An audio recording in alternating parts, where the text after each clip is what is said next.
Welcome into the Lounge, presented by DraftKings. I'm Ryan Mink here with Garrett Downing, and we are thrilled to sit down with Ravens offensive coordinator Todd Monken. Todd, we came prepared for the interview. We're wondering, where's your answer sheet? You didn't come with it this time, or what? Well, it's the off season. Okay. Well, I'm here to answer your questions. Well, I know, but I figure you might have some notes, right? Like, just come with it. Nope. No. I'm ready to go. You retire that. After the last game, play sheet in the drawers is done. Till we start the year back up. I'm just saying, I don't have to have it now. So we always joke once, like we're talking about the draft or making predictions, like when we have a final answer, like that's when we say we're laminating it. Like it's laminated, it's done. You can't tinker. Like it's done. Like when is the play sheet laminated for a Sunday game? Like when is it locked and loaded? It's laminated, ready to go. Saturday. Okay. Saturday. So it'll be Saturday. I'll take it out of the waistband. A little bit different, like home games. We have a little bit more time. Yeah. Before I have to leave the office, because you still have time for the meetings that night. But if you're going to catch a plane, like I've got it done before, head home to pack or whatever you got to do to get to the plane. So, but most of the time, you're looking at Saturday or the day before the game, sometime around lunchtime, sometime within that band between noon and 1 o'clock. Are you a tinkerer? Like, do you kind of always go back and maybe I'll change this, maybe I'll change the order of that first drive? Like, do you do a lot of tinkering? Well, the first drive's easy to tinker with because you haven't called anything yet. Now, chances are we've thought through it, but the call sheet itself is done. The only tinkering that could take place is if you made a mistake. If somehow there was a typo that we didn't catch. Yeah. We use the wristbands for a lot of our call sheets, for a lot of our calls in the game. And what if one's wrong? The call sheet has it right, but the wristband doesn't have it right. Like, that's the tedious part of it. During the main part of the week is the tedious of making sure you've got things organized the way you want it, how you can see it on the call sheet, what you're practicing. But the latter part of the week, once you when you get into Friday afternoon, where I'm really working on the call sheet and I'm getting most of it done by dinner time. And then you have to get ready for the next morning's walk. But then the next day before you actually, as you guys said, laminate it, because I do laminate my call sheets. Not everybody gets it that way. Once it's that, you're pretty sure you're ready to go, because it'll go to Megan. She'll end up looking it over and making sure that she does the wristbands. Then we have someone recheck it just to be sure. It's like anything. You're now calling it. It's like a media presentation. It's like the teleprompter. You want it to look the way you want it to look. I'm curious. How many plays do you put on the first, like, script out? Is it 15? Is 12. It's 12 plays. And do you, like, what's the percentage that you call those 12 plays in order? Is it 100? Like all of a sudden all of a sudden you're pinned back and you're at your own 8-yard line. You weren't expecting that. Do you still stick to the script? No. Okay. No, situations, it's rundown calls. So those are rundown calls. Those are drive starters. So I don't have it to where no matter what, it's going right down this sequence. Okay. So if you stay in rundowns, if you stay in a positive, down in distance ahead of the chains, it could go right down to especially the runs. But get back on track, you're second long, you get third downs, you're backed up, you're in the red zone, then no. And there's been other times you'll get through some of it, a few of them, and you want to redirect. They're not playing nickel to 11 personnel, they're playing base. Well, this might not exist. We might not get to this. You get to halftime and some of them aren't on there because I'll pivot if I have to, based on what you see, based on what you expected. So you can certainly pivot. Nice. All right. Well, we got sidetracked talking about the play sheet. Yeah. But you just got back from the combine. What were some of your takeaways from Indianapolis? Oh, I don't. Takeaways, I don't think it's ever going to stop. Players are getting bigger, faster, stronger, and that's just the nature of 30 years ago. A 300-pounder was big, and now a 300-pounder is small. So you're just continuing to grow. And get faster and stronger. And, I think that,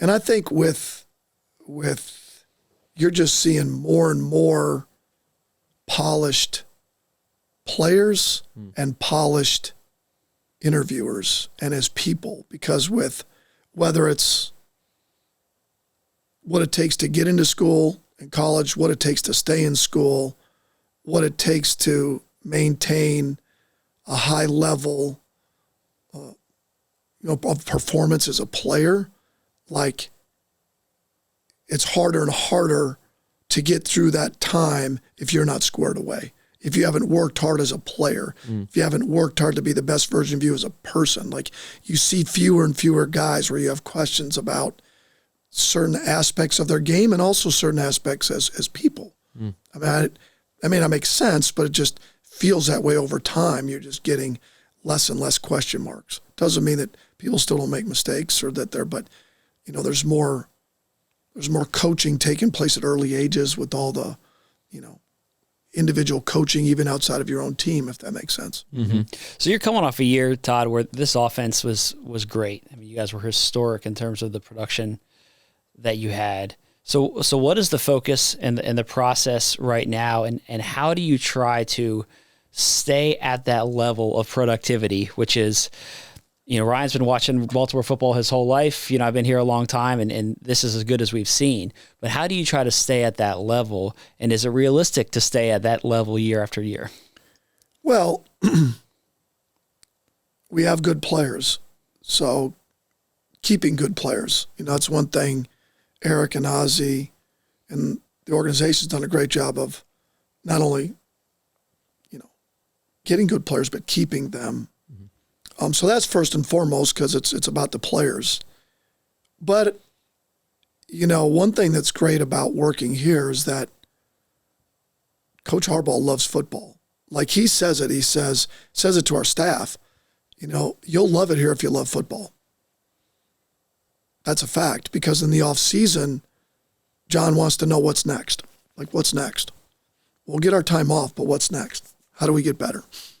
What is going to be the next thing? What's next for Lamar? What's next for our players?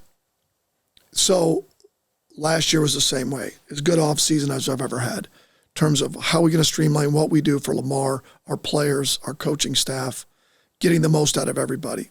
So that's a real broad stroke, but like you said, in a lot of ways, we've had this conversation, Coach and I, where you have to drill down to certain aspects of your offense, because if you just look at a broad stroke, you're like, well, we're good at this, we're good at that, good at that, good at that. Okay, how do you get better? Well, there's a lot of things that we can certainly get better at. Systematically, how we do it, how we practice, how we continue to, put Lamar in charge, like how he's even more comfortable at the line of scrimmage of getting to a premium play. How do we help that? Because not everything still was exactly the way you want it. Maybe the numbers said that, but there's plenty of plays like, all right, well, maybe we're better off doing it this way. Maybe we're better off saying it this way. Maybe we're better off practicing it this way. So there's a lot to still work on ourselves and our self-scout, and then projects of what others are doing. You're always trying to stay one step ahead as best as you can the curve. It's that old saying, I don't know who said it, but I always copy it and then say it's mine. But it's basically like, learn every day like you're going to live forever, and enjoy each day like it's your last. Like, it's kind of like that. Like when we're in here, let's get after it and enjoy it, but we're going to learn every day. Like, all right, what's out there that we're not doing or we can do better? It could be even just a week. So I know that I rambled there, but that's the fun part of it. And then seeing it come to fruition, on the field. That's what we worked on. Boy, we're better at that. So that's the fun part of it. Harbs has talked about, being excited for version, 3 of this offense. In your mind, what does version 3 look like? Kind of like we just hit on. I mean, that's probably like version 3. I think there's more that we keep continuing to put on Lamar's plate, and that's probably unfair to say we're putting it on his plate, because it's our offense, it's his offense. Mm-hmm. But it's really like in terms of And some of it happens naturally because the terminology is the same. A lot of the players are the same. The coaches are the same. The understanding of what we're trying to get accomplished, I think, and where we're headed with certain things. So I think that's part of it. But it's also like, and some of it's also Lamar's comfort with me and just us. And what do you want? What do you like? Why? How? How can I do it better? How can we do this collectively better? How is it that we get to solutions quicker on the field and off the field? And that's every year you gain that, and how we do it better as a staff and game planning and what we're getting to. And some of it's in calling a game, situations that come up in a game that you're better prepared for, sequencing of plays. You have to be careful a little bit because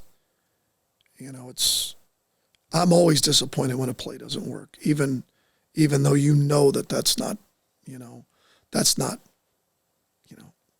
not possible that all the plays, every single one is going to be that way, but you're disappointed when it doesn't. But I think the biggest thing that John and talking with Coach is that it's a lot easier if you've done all the work leading up to that and it still doesn't work. Like, you try to take the onus off of, like, whether it's our preparation or something that falls directly on, us as a staff. Mm-hmm.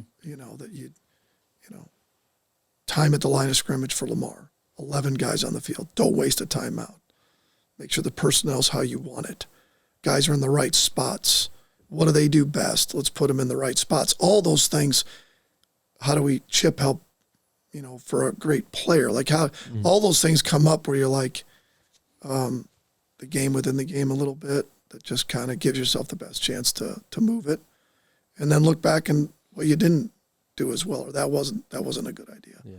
That wasn't a good concept. You talked about Lamar a number of times and put more on his play, and whether it's the line of scrimmage.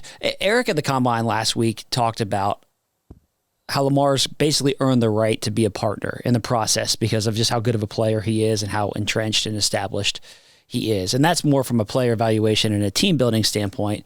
But I'm sure the two of you, I know, obviously talk all the time. And so I'm curious, both in week during the regular season and then even in the off season as you're building out your plan, how much do you lean on Lamar and incorporate his voice into what you're building in terms of the vision of the offense? And like I said, I think the first part of it is, it's probably unfair to say it has a connotation of putting it on his plate, like not you, me, or whoever. It's really just, like you said, a partnership.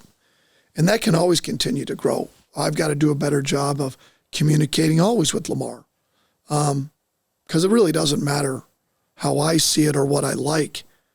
He has to like it and have to see it and communicate that with the players. That's the way it, even when I was playing, small college football, like, if a player likes a play, they make it work. Like, they find a completion, That's the same with him. What fits what you like, and coming to some common ground with that and him feeling comfortable with it. And I think that's just built over time. And so he's earned that right because not only is he a great player, but he's really smart. Like, there's nothing that Lamar can't handle. It's just a matter of doing it over and over and over, us doing it to where it's second nature to him, getting to what he likes, what we like, what we think is the best way to attack. Maybe not just a team, but a certain aspect of the way they're defending us. And now that's what you do all week. And it's really, we're not that far. You're just trying to still bring it along to another level. Like I said, what's the third year look like? Right. Mm-hmm. I'm curious, maybe the best way to phrase it is Lamar just took on more responsibility this year in the offense, and he flourished with it, obviously, right? He had the highest passer rating in the league. How much did seeing what he did last year with that increased responsibility and all those things just say, oh man, there is no cap to this. Like, it's the possibilities here now because I'm seeing how well he's handling this. It's endless. You know what I mean? Like, did he show you something this past season that said we can do anything we want? No, I mean it was always in him. It's just I think it's a two-way street. Like, how much are we doing that allows that, and how much of that have we repped enough where it hits his brain to get to it? Because you do have a certain amount of plays that are good versus all. Right. Where you're up at the line of scrimmage and we're going to run this no matter what we get. Right. Whether it's a split by receiver, a motion, a shift, an RPO, a protection, something that we're going to run no matter what. So it's not as if there might be a route change, but there's not as many of those as someone would think, to where you just, I'm just going up there and I'm going to change it. No, we played New Orleans when I called it in Tampa my last year there in 2018. Dirk Cutter was calling it first years. We played New Orleans the first game, and we beat them pretty good. But Ryan Fitzpatrick probably changed like 8 to 10 of the plays. And some good, some bad. And at the end of the game, I'm like, can we just run what I call? Like, for God's sake. So there's give and take. And the quarterback has to take onus of that and want that, because the moment that they change a play, they're now on the hook. And you're saying some guys like that and some guys don't. Yeah. Like, if I change a route concept, or if I change a run, or if I change anything of what we've done to protection, I've now become part of the play caller, and I have to live with the decision I made, if that makes sense. And not everybody wants that. Lamar does want that, and Lamar's gotten more and more comfortable with that, and he's really good at it.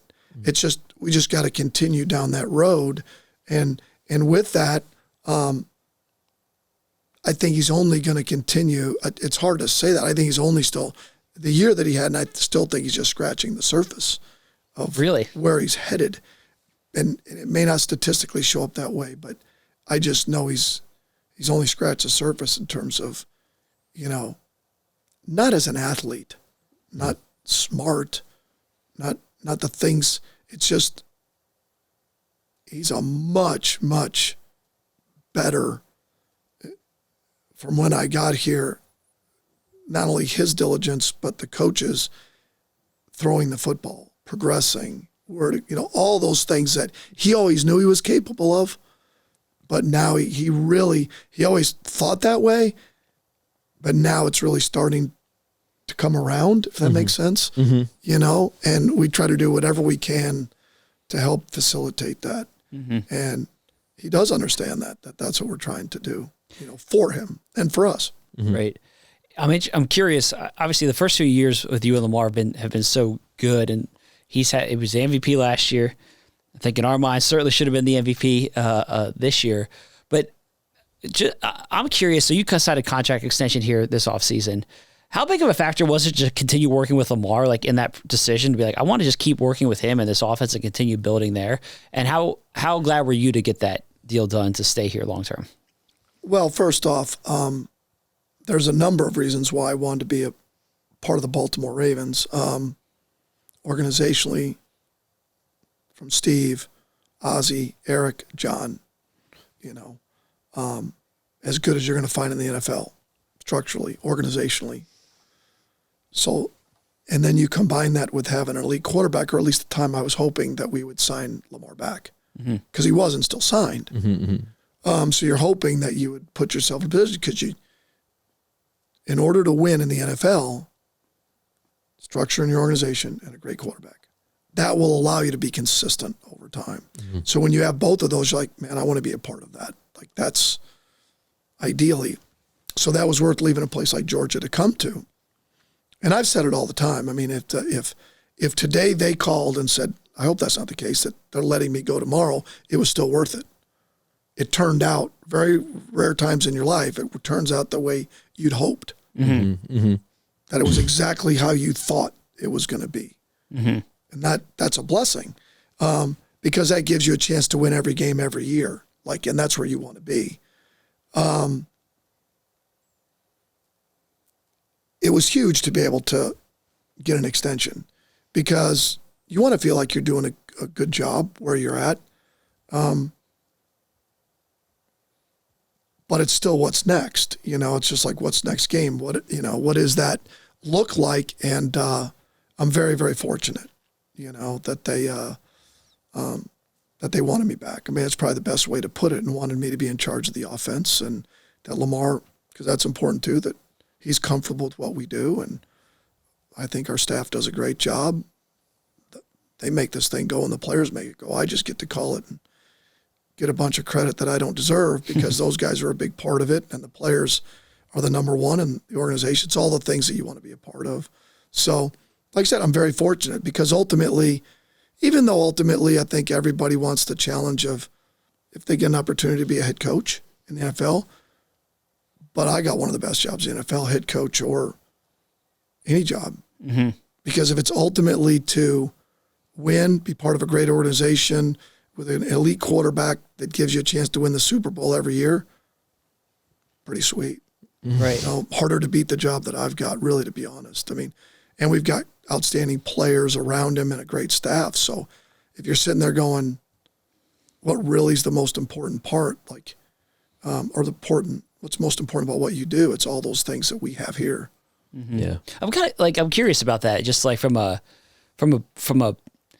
personal standpoint, of course, everybody wants to be a head coach, and that's what every coach probably, if you were to survey every assistant coach in the league, they would say, I would want to be a head coach at some point. But you also just talked about this great organizational stability and a great quarterback and a great offense, and being in a place where that you really enjoy. How do you balance that? You have this job that you really like, but also, of course, when you're as successful as you have been offensively, you're going to get interviews, and you've gotten some interviews on the head coaching front. How do you kind of balance that, knowing I'm in this spot that I really like, but there's also this head coaching potential that exists out there? How do you balance those two things? Well, it's not hard to balance. For me, it's not, because I've been pretty good at staying where your feet are, just being in the moment that you're in. And the most important thing is trying to do the best job you can with the job that you have, because that's all you have right now. And you're never going to. Lou Holtz used to say it before. He used to say, everybody wants to be the chief before they're a good brave. Mm-hmm. Everybody wants to skip that intermediate part. You want to be an excellent chief, be an elite brave. Whatever that is, whatever job that is that you're doing right now, is my job ought to be to try and be the best offensive coordinator in the NFL. And I say that humbly, but that's what they're paying me to do. Whether I ever get there or not, I don't know that. But if I'm not trying to be that, what am I doing? John's always aspiring to be the best head coach in the NFL, however that sees fit. A player ought to aspire to be the best player at their position. That's what we do, or to be the best assistant coach. And I don't take that lightly, so I don't take the job that I have lightly for not only myself, but the staff, the organization. I just don't. It's all it takes is to just look around and say there's only 32 NFL jobs. Mm-hmm. There's only 32 offensive coordinators. Some of them are head coaches, and that's 32 in the world. Right. I mean, pretty within elite. 10 miles, there's 32 doctors. Right. Right. 32 lawyers. Right. This is hard, and they pay me a lot of money to try and be elite. Right. And so I don't ever lose sight of that. That's why, like I said, in 6 months, I don't spend any money. Because if not, then you'll have lots of time on your hand. So that's just it. It's just, I don't take it for granted. I don't look at it any different other than, trying to fight your rear end off to, be as good as you can be in this moment. Nice.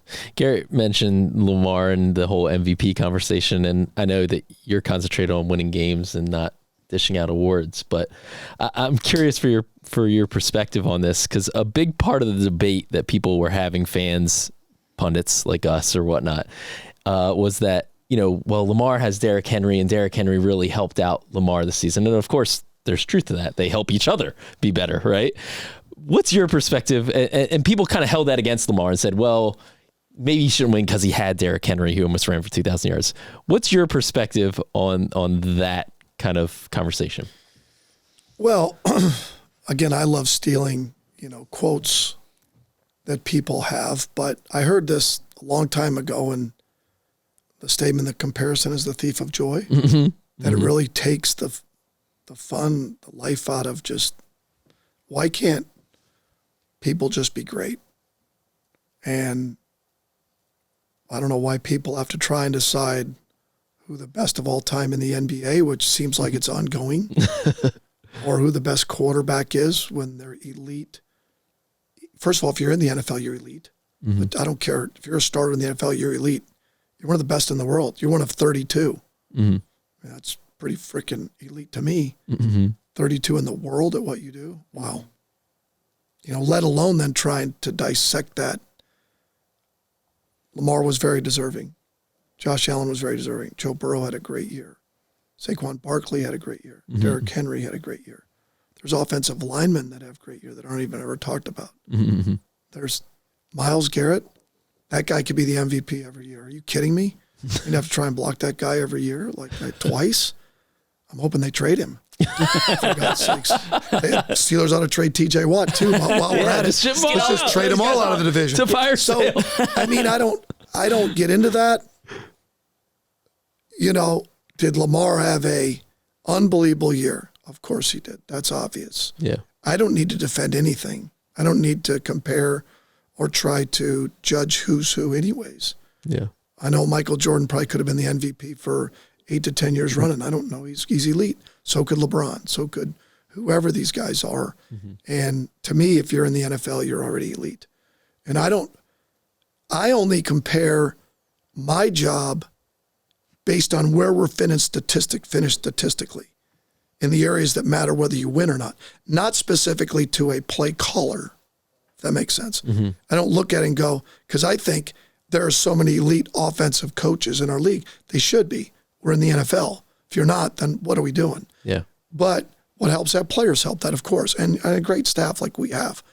But at the end of the day, it's I want to be at the top in those categories, in the ones that why you win, that equate to how you win, but not per se comparing me to an individual, if that makes sense. You know, I want it because that helps us win in those areas. And if that helps us win, then it's not like, well, I'm better than so-and-so. That way I'm just trying to get the categories that fall into winning, if that makes sense. Yeah. So that's the only thing that I compare is like, God, why are we here? Why aren't we better than that? And what are they doing? You know, not like, well, where you get almost upset about it. And Lamar's not wired that way. I've said it a million times. Like I've never been around, I shouldn't say that Mike Evans was like that. Crazy enough, I've been around some really humble superstars. Lamar is a unbelievably humble superstar. That doesn't mean he's not competitive, doesn't want to be great, but he is, Mike Evans, unbelievably humble. They're team guys. Yeah. Sure, they want to be thought of as the best at what they do, but Mike Evans wanted to just win. That's what he wants to win. And Lamar just wants to win. But he also knows that him playing well in the position is going to greatly increase that because we all know it's your chances of winning go exponentially if you have a great quarterback. That's the way it is. And good players around him. So yeah. What's something about Lamar and his eliteness or greatness that people may not know or appreciate enough? First off, T. Martin does a great job with him. Like he does a great job. And so lucky that when we got here that we were able to, move T from receivers to quarterbacks to be able to work with. He's an unbelievable conduit between me and Lamar because I'm busy. He gets, I'm not in there all the time. So that's a start of it. But he has unbelievable vision, how he sees the field. When I first got here and when Lamar signed his contract, I think it was that press conference, and I'd never been around Lamar, and Coach Harbaugh brought it up. He said, talked about that. Yeah. Lamar's ability to see the field. And he was right. Like the way he sees the field and plays the game is one of one. His ability to escape. And you always knew he escaped, but he's so calm.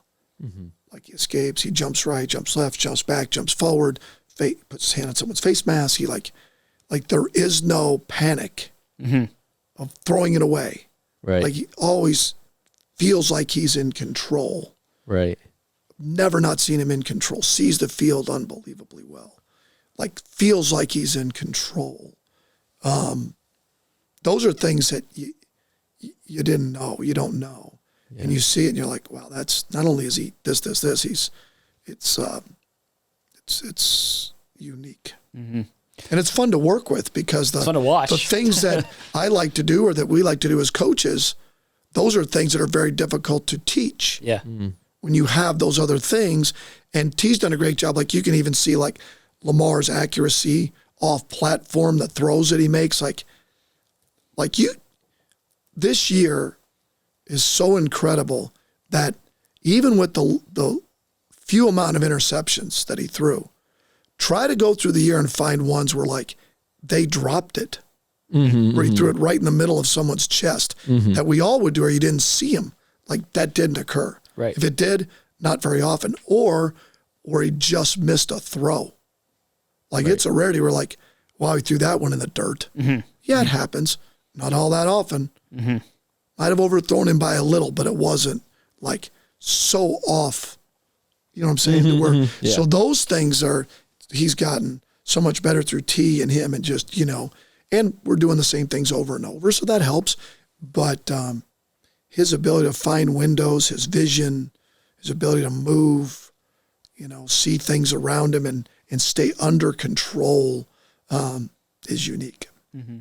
He asked you about Derrick Henry, and obviously Derrick had an awesome year, almost ran for 2,000 yards.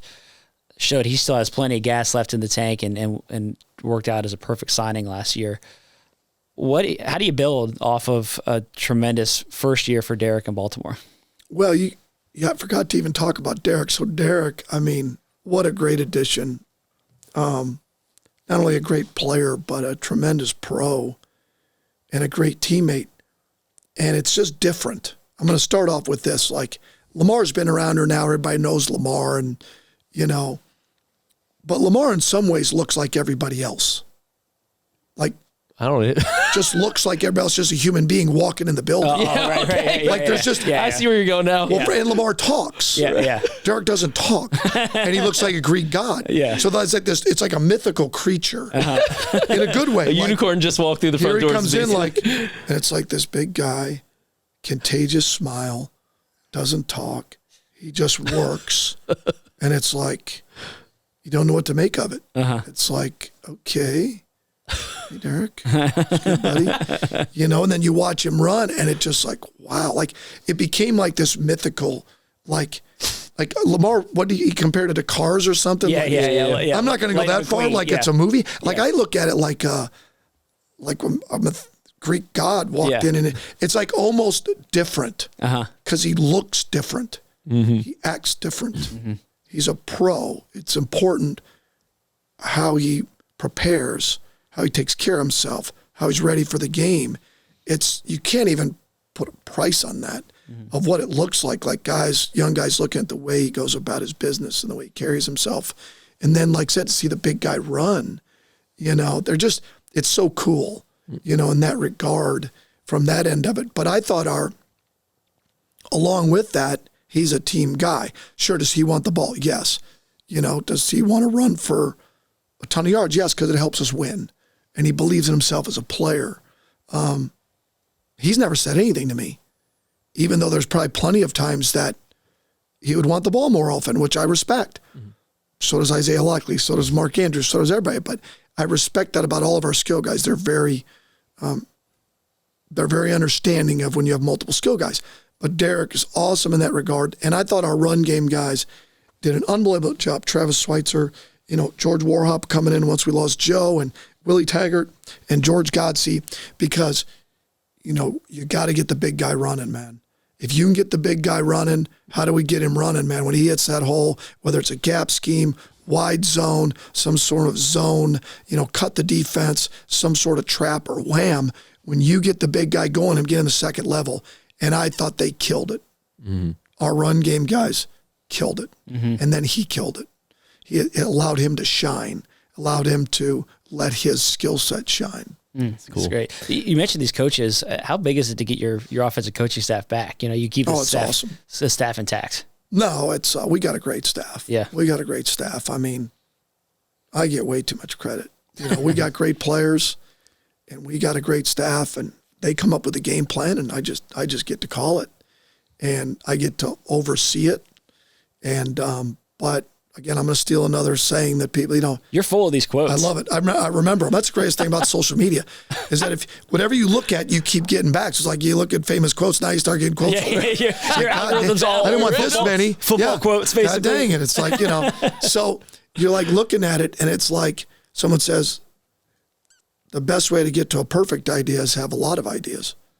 Like you got to have a lot of guys that add to your game plan. You can't be the only guy. Mm-hmm. Like that's so wrong to think that you've got it all. The guys that are all part of the game plan, it doesn't matter. If you're part of the offense, you're part of the game plan. Mm-hmm.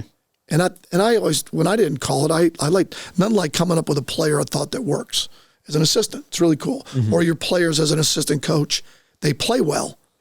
That's really cool. Or you taught something on the field or a play, or I'm the offensive coordinator, we score, right? Whatever you're responsible for, your name's on it. So, and I think you get more when it's collaborative. I think it's the same with your players. Like when it's collaborative and you're part of it, you're going to get more out of everybody. And that's the same with our staff.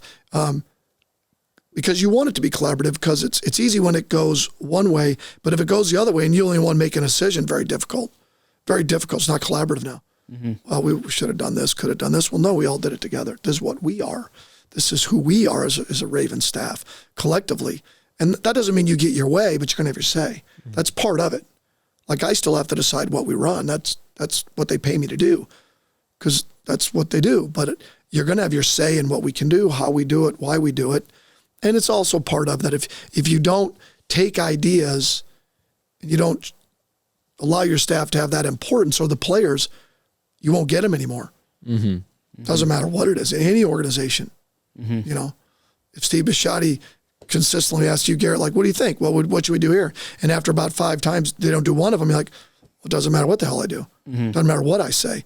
If you want involvement, you want collaborative, then the players have to be involved and the coaches have to be involved. And to me, that's where you get the most out of anything that you're trying to do. Mm-hmm. And so I'm just real lucky because we have not only great players, great teammates, want to be involved, want to know why we do things. The staff does a great job of game planning. And the longer you're together, the easier that is. Mm-hmm, mm-hmm. They become to know things that you look forward to, look for in the game plan and whatnot, what some of my scars are that I don't like and whatnot. But any relationship, hopefully gets better with age. Yeah. And the more you're together.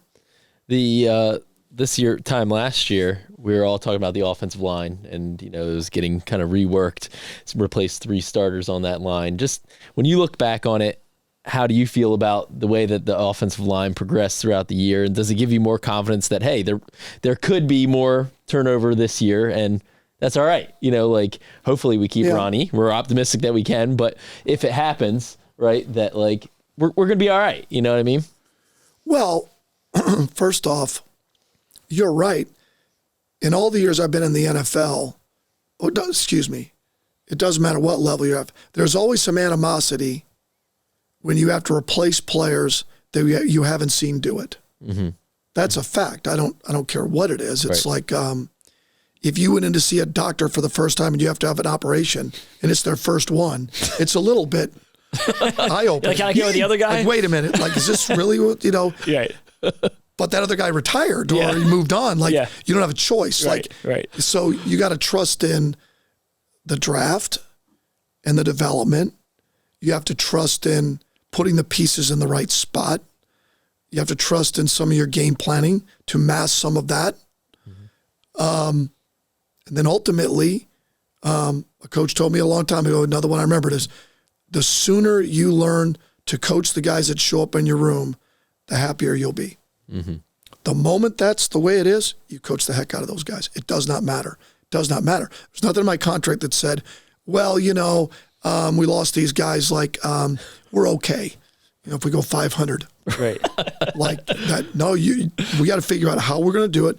Put the pieces together so we can move the ball and score. It does not matter. We still have enough. Yeah. And with the O-line, Joe had done a great job to start with it. Hop took it from there, and the guys, and we got some, Roger. We drafted Roger. Was able to move us to Daniel inside, which was huge. Mm-hmm. And then, Ronnie had a great year. And Pat McCarry playing at left guard, like he'd been kind of a rotational center tackle, maybe not as much guard, but I mean, what a great year those guys had collectively. And we stayed healthy. Mm-hmm. Like, how does that happen? Was huge, yeah. Even collectively, offensively, we didn't lose a lot of games to our wideouts, our backs, just as we lost a couple, in and out, maybe, shod, and then say at the end, but really we stayed relatively healthy. The O-line stayed healthy the whole year, other than when we lost Andrew, right, which moved Patrick in there. But right, Ronnie played so well that it allowed us to, maybe chip a little bit more on Rodgers' side and do some things. But that's part of the NFL. I mean, you can't, everybody's like, boy, you want to be with an organization that drafts well and identifies talent. Well, they're eventually, you can't keep everybody. That's just the nature of the way this league works. It's not, you have to make tough decisions, and you have to trust in Eric and Ozzie and John to make the right decision. Then whatever that is, it's over. Mm-hmm. Right. It's over. Mm-hmm. Eliminate human nature. Well, if we had this, it's over. These are the guys we got. This is what we have. This is what you have to do. And luckily, we've had a lot. We've had a lot to work with. I've been blessed in that regard. Yeah, and I thought that we've not only skill guys, but we've got guys up front that really played well, and we've been able to run the football and control the game. Yeah, I mean, Roger played really well, obviously, his rookie season. I thought Faalele came a long way, too, for his first time playing right guard. No, it's, you don't know. But you got really good coaches. You got guys that really want to be good. There's a reason why you drafted them. Now you got to try like heck to get it out of them. Yeah. And that's our job. You can't. At Georgia, it was easier. There's at times where we were able to get, in a given year, 10 first-round picks with the guys that we got. Well, you don't get that here. Right. You got to do a great job of trusting the evaluation process and the guys that, that decide on who we take, Eric, and then keep developing them. And that's one thing that's great about a stable organization that I've seen over the years. And I'm getting off on a little tangent here, but it's like, the key to a stable organization starts in personnel and the head coach, because they're going to see it through with a player. When you change out coaches and personnel, everybody wants to change out. So then you're constantly changing out. Forget systems. You're never seeing the best of that player because they develop at a different rate. Yeah. So whether was it Ben Powers? Yeah. Played his best football like in his fourth year, or you take in John Simpson and you develop him and he gets his confidence back and he moves on, or whoever that is that you just, Charlie Kolar compared to him when I got here. Ryan Jensen. Like Ryan Jensen. We had him, we signed him at Tampa away from here. Like those are the guys that if you're trading out, you don't see the fruits of your labor. Yeah. You just don't because you're ready to move. You need him. And I get it because as coaches, we need him to be good now. Right. He's really going to be good in 4 years. Really? For who? So I get it. I get that. I'm not naive to that, but yet you got to trust that, like, there's a reason why we took them. There's a reason why we just got to continue to keep developing them as a staff and find what they can do, not what they can't do. That's another big part of it is they got to be able to do something or we wouldn't have taken them. Well, where is that? We don't have this, but we have this. Okay, well, let's pivot to that. Right. We're not this, they don't fit our system, so we just won't be very good because we just don't. What? No. Right. They are our system. Our players are our system. Right. Our system is who they are, and that's the way it has to be. Has that always been your coaching philosophy? Like, I fit my system to the players? Well, I haven't been a coordinator for 35 years. I've had my moments where I haven't been. Yeah. But it just seems like that makes so much sense. It never made any sense to say that this is what we do and be stubborn with it. Like you learn, like prime example, like we were at Eastern Michigan, we're playing Michigan State, and I'm coaching, I'm calling the plays, and we weren't a big motion, shift, stack, and we lined up against Michigan State, and Nick Saban was there. And I think it was the first game of the year. No, it might have been the second game. We might have played the first game, maybe, I don't know, first or second game. We either beat a 1-double, something like that. Well, we went there, and we went 7 straight 3-and-outs to start the game. I mean, our punter, probably dehydrated. But we didn't move our guys. We were stationary. And we just kind of said, well, if we're not good enough, we're just not good enough. Well, we found that out in a hurry. We weren't good enough. Well, here we're lucky we have guys that can separate. We don't always have to be stacked, bunch, move around. But what are you going to do? Just say, well, it's not what we do. Right. Well, you're going to get fired eventually, to me. Yeah. You just, well, I don't do that. Right. You guys would have to pivot. Right, totally. Whatever you're asked to do. Right. Or whatever the expectations are. You'd have to pivot. Mm-hmm. Or you better find someone that's only looking for that system and it fits. Mm-hmm. What is the system? Trying to score a bunch of damn points and don't turn it over. That's really what the system ought to be. Yeah. And who do you have that gives you that to do that?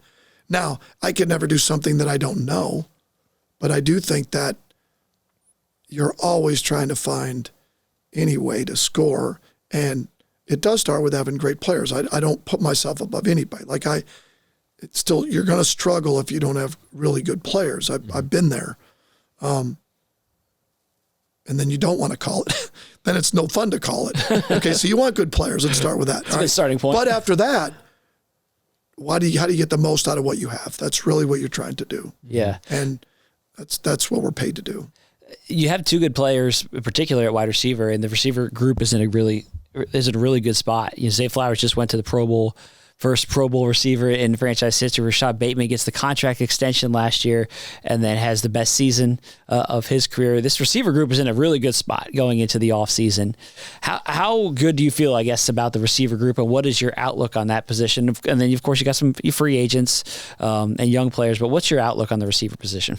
Well, I'm so happy for Shad. He stayed relatively healthy. Same in the offseason. We didn't have Odell, so he was able to stay healthy. We didn't have another receiver. I think you'd have to talk to Rashad on this,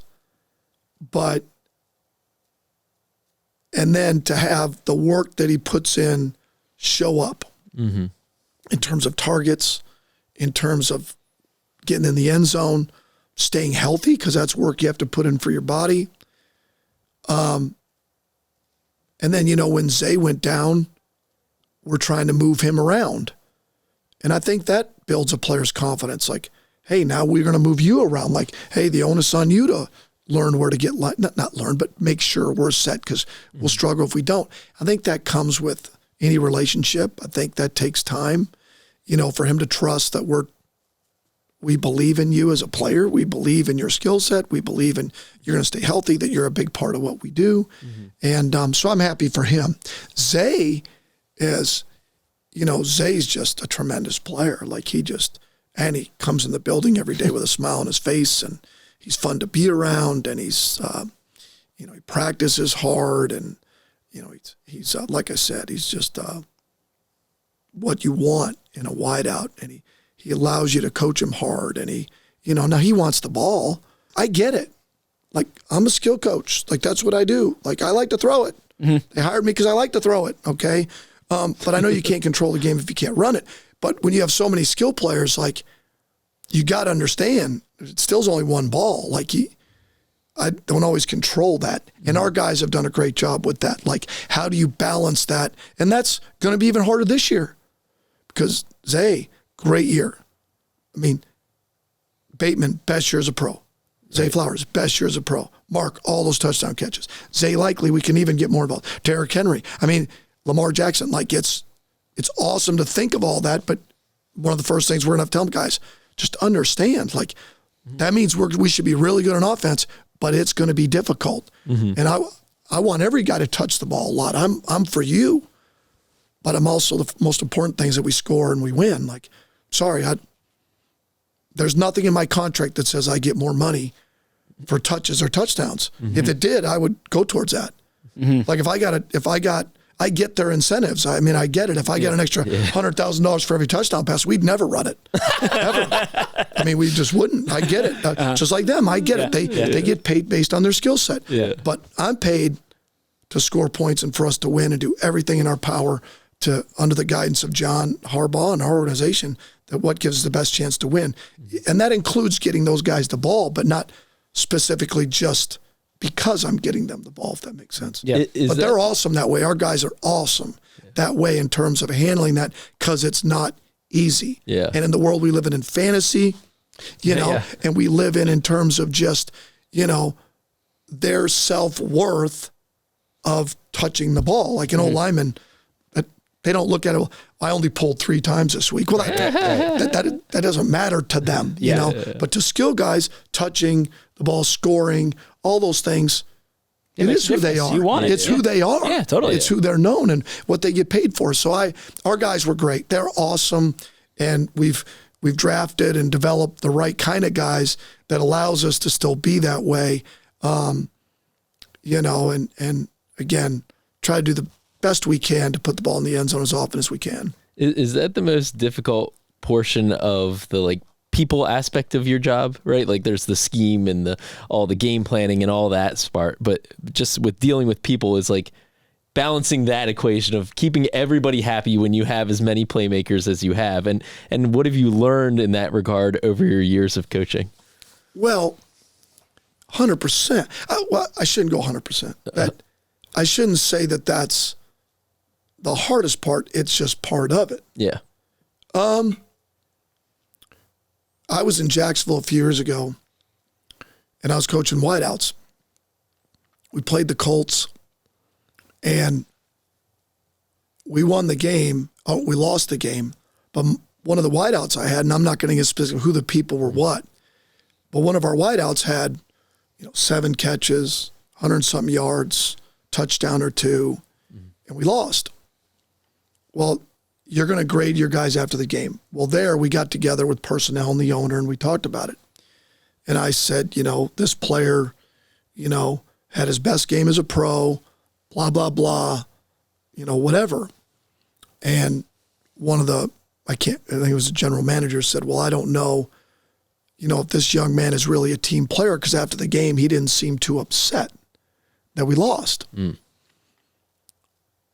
And in my heart of hearts, I'm sitting there going, if that player has 7 catches, 150 yards, 2 touchdowns every game, and we lose every game, he's a multimillionaire and a first ballot Hall of Famer. Right. If we win every game and he catches 2 balls for 15 yards and no touchdowns, he's making the league minimum, and he's out of the league within 3 years. It's a short career, right? It's part of what we do. Basketball players want shots. Baseball players want at-bats. Skill players want the ball. Mm-hmm. And so you have to understand that, and I do, and you hope that they understand what you have to do. Right.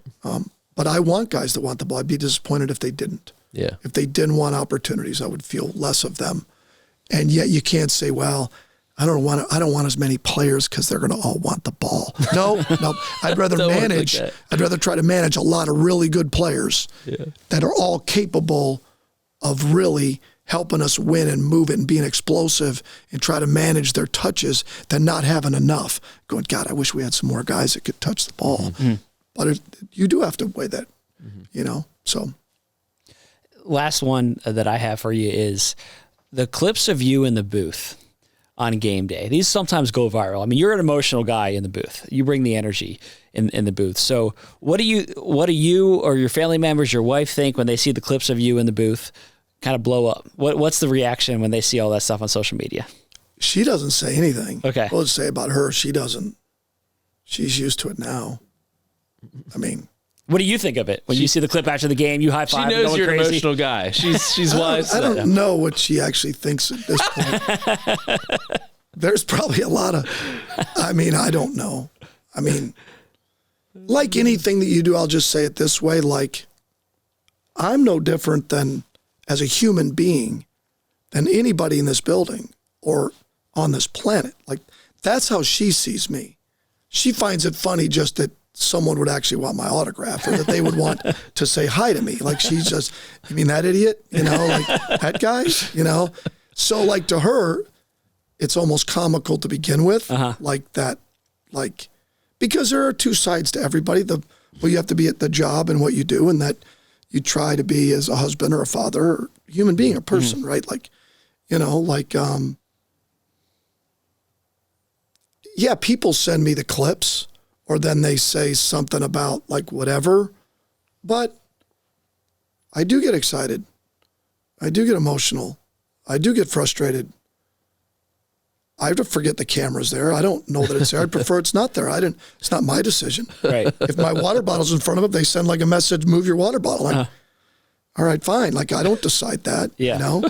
So, yeah, do I think that if you know the camera's on you, that you'd like to be a little bit more calm? Or John has to do that because it's always, he never, like, that's, He's always on camera. That's different. And I know I am too, but it's like, you know, it's like he does a much better job being composed than I do. But I'm just saying in general, like, it's, you know, you're much more tied to it, like to the play or the execution of it or why. And so, I mean, the emotion is fun to see. Like, it's fun to see the reaction. Yeah, you're Mr. Social Media over here. I like it. Don't be complaining about the clips. I know you weren't complaining. I didn't even mean it like that.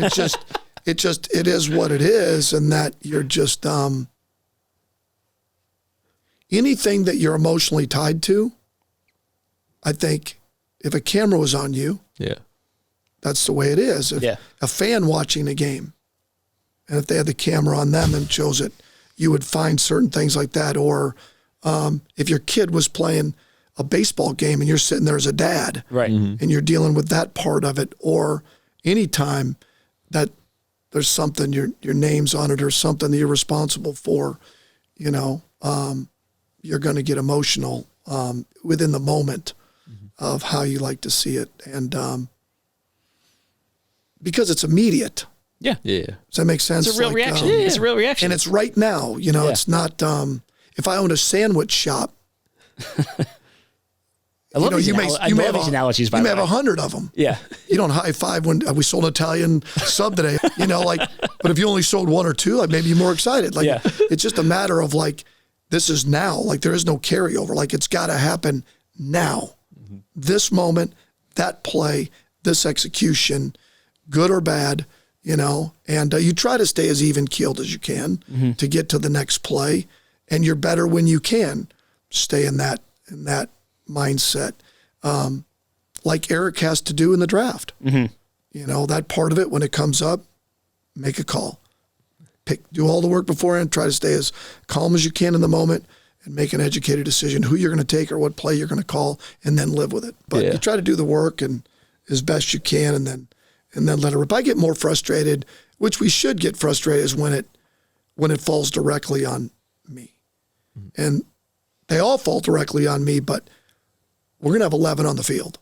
We're not going to have 10 or 12. We're going to fight like hell to where Lamar doesn't have anxiety at the line of scrimmage. Like, where we're not up against it, trying to waste timeouts. Like, that's on me. That's on our structure, our organization, substitution, all those things. Directly. Situational football, not getting the call in, calling it wrong, or the wrong personnel. Those are things that directly, those affect me more than anything. Yeah, do I want a perfect play? Do I want whatever? There is a human element that comes into it. But the things that are directly tied to the things that are structurally that you've got to make sure you're elite at. That, because you want, if we ran power every play of every game, at least structure, and it looked like you want it to look like, you may never win a game, but you would at least look like you want it to look like you want it to look like you want it to look like. We're going to line up the motions, the shifts, the anxiety at the line of scrimmage, our cadence, those things. Because when you're jumping off sides, when you're penalized, when you're doing those things, as we were earlier in the year, it's a bad look. It's bad as the offensive coordinator. It's all bad, but that's really bad. So that's the first and foremost part of it, is how do we structurally get it to where it looks like you want it to look like. I'm curious to go inside the head of a play caller. And when you call a play, how often do you feel like, oh yeah, like that one's going to hit? And how often do you, like, when it comes out of your mouth, you're like, I want to change that one immediately, but I can't. It's too late. I don't have any time. Blah. You know what I mean? Yeah. Like, take me into that. It happens. I mean, all the above. I can't tell you how often, but there's times like you called a certain play for a certain look, and I may even say in the headset, this one's got a shot. I mean, this one's got a real shot. Like, it's exactly what we want. Now we'll just see if we execute. Yeah. Because you might have a shot play and you get beat on a protection. It's human error. Like, that's no guarantee. Right. You get the exact look. Those are the ones you try to avoid that are almost. We almost. You know, when you have a lot of almost, you're pretty average on offense. God, if we just would have done this and this, we're almost. So you try to eliminate the almost. And there's others that are just like that. Man, this isn't good. You didn't notice a personnel change defensively.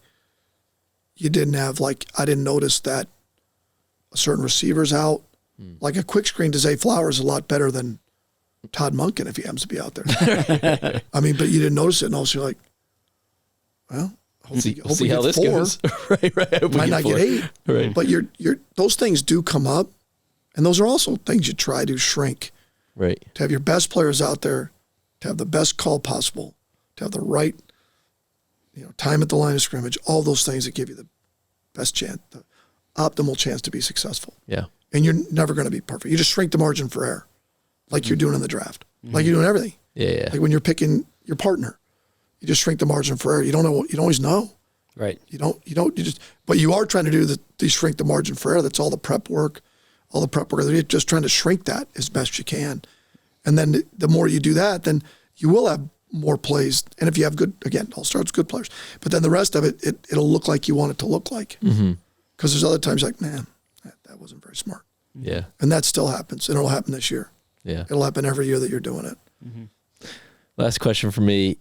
I know that you like to find plays anywhere and everywhere. You're always on the hunt for a play. So in the off season, when you're not going to the combine or you're not doing this or that before practice start, like, am I just imagining you're on X or you're on YouTube and you're just like, you're finding stuff everywhere? I wouldn't say so much on we get all the video of all the teams, so it's much more on our own teams we study.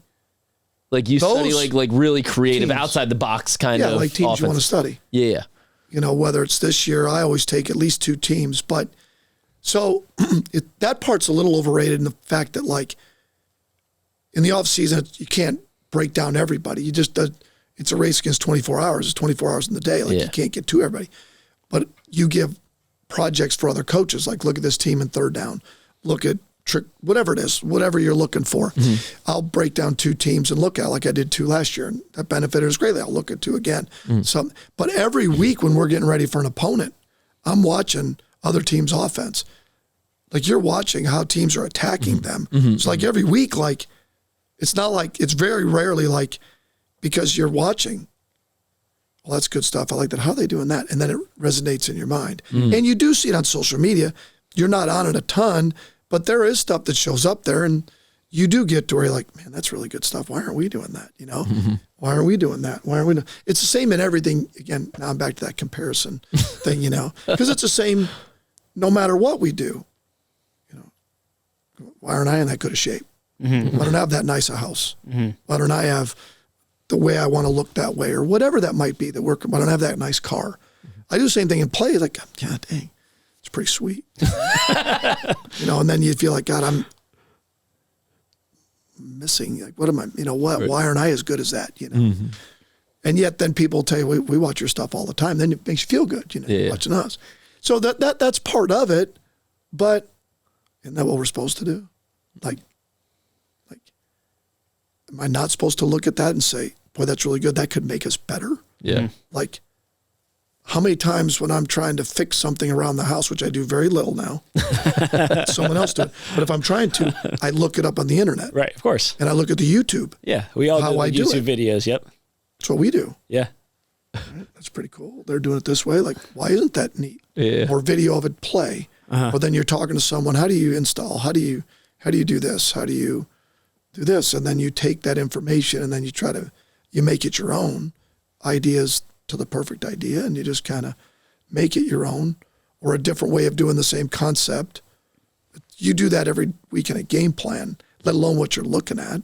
Individual coaches ought to be doing that, not doing the same drills they've been doing for 10 years. Right. Yeah. They should be looking at route God, route, they all have names. Every guy that teaches route running on there, they ought to be like route God, route King route. They all got their own little nickname.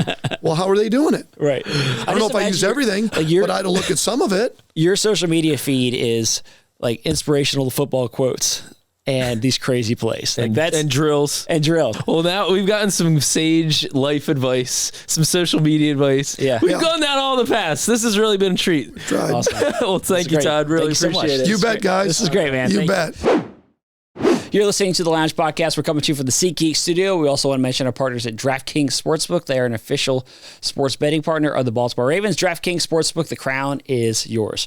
Well, we got the play sheets here to close things out. Yeah, we followed the script. Yes. This is our 15-play script. Yeah. We deviated a little bit from the call sheet circumstances. You never know what road you're going to go down with Todd. So we had to deviate from the script, but good stuff. Yeah, I really enjoyed the conversation as always. He's great. I mean, he's a great coach. I love his perspective. I think he's got, obviously he's coaching this offense at such a high level, and I think there's no reason to think this offense can't be right back to where they were this year. I think that they're just going to keep ascending, and he's the guy you want to have leading that, steering that ship. Yeah, I mean, this is, I always tell Ravens fans, as you mentioned during the interview, I've watched a lot of Ravens football over my career and appreciate what we have here. For longtime Ravens fans, it hasn't always been like this. And we got the best player in the world in Lamar Jackson. We have an awesome O coordinator in Todd Monken, who's directing the #1 offense in the league. Times are good. Yeah, enjoy it, Ravens fans, and just like we enjoyed that conversation. Awesome. Well, thank you so much for listening or watching, and we'll be back with you again soon.